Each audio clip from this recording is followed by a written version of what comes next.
Bonjour les enfants, j'espère que vous allez bien. Aujourd'hui nous sommes lundi 13 avril.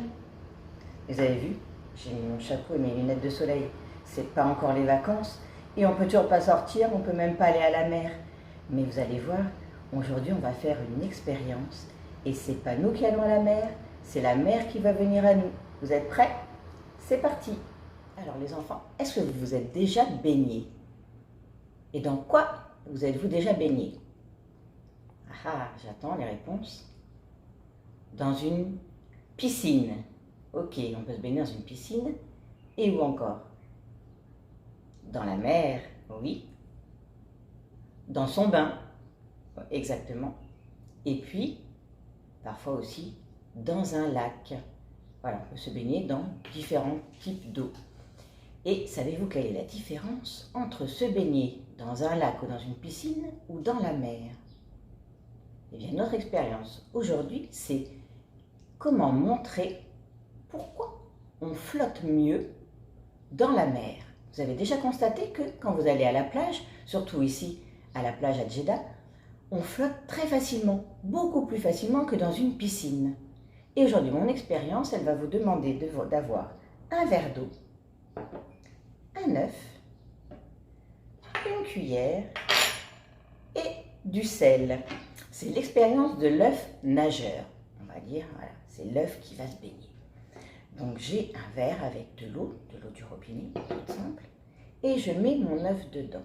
Et que se passe-t-il quand je mets mon œuf dans l'eau?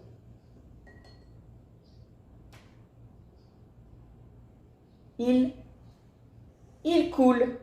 Regardez, il est tombé au fond du verre. Il a coulé. Alors, on va le retirer.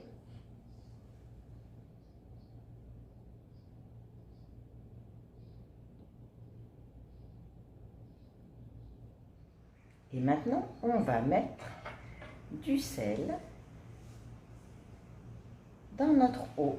Et on va bien remuer.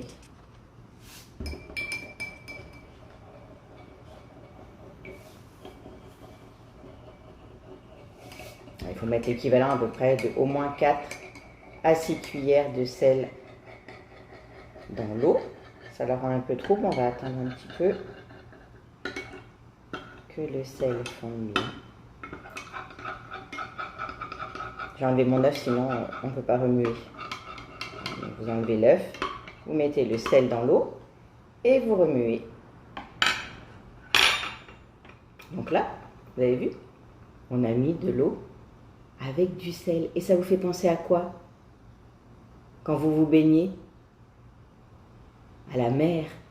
Et oui, entre le lac ou la piscine, qui sont avec de l'eau douce, la mer, elle est salée. Et on va voir, voilà, est-ce que si je mets mon œuf dans l'eau salée, et regardez, c'est magique, il n'a pas coulé au fond maintenant, il flotte. Donc vous avez compris pourquoi on flotte mieux dans la mer que dans la piscine ou dans un lac. C'est grâce au sel qui est dans l'eau. Parce que le sel est dense, il apporte du poids à l'eau. Et ça nous aide à flotter. Je vous ai mis d'ailleurs sur le blog, sur la trace écrite, 2 images d'une mer qui n'est pas très loin d'ici, vers la Jordanie et vers Israël, qui s'appelle la mer Morte et qui contient énormément de sel. Elle en contient 275 grammes par litre d'eau, alors qu'en règle générale, dans la mer, il y a 35 grammes de sel par litre d'eau. Et dans cette mer morte, on flotte tout naturellement. Vous verrez une photo, on voit un monsieur lire un livre, ou une dame lire un livre, sans avoir à mouiller son livre, sans que ça tombe dans l'eau. Parce qu'on flotte naturellement à la surface de l'eau. C'est une expérience très originale. Donc regardez bien tout ça, refaites cette expérience de l'œuf nageur et vous comprendrez pourquoi on flotte dans l'eau salée. Je vous souhaite une bonne journée et une bonne expérience. Au revoir les enfants.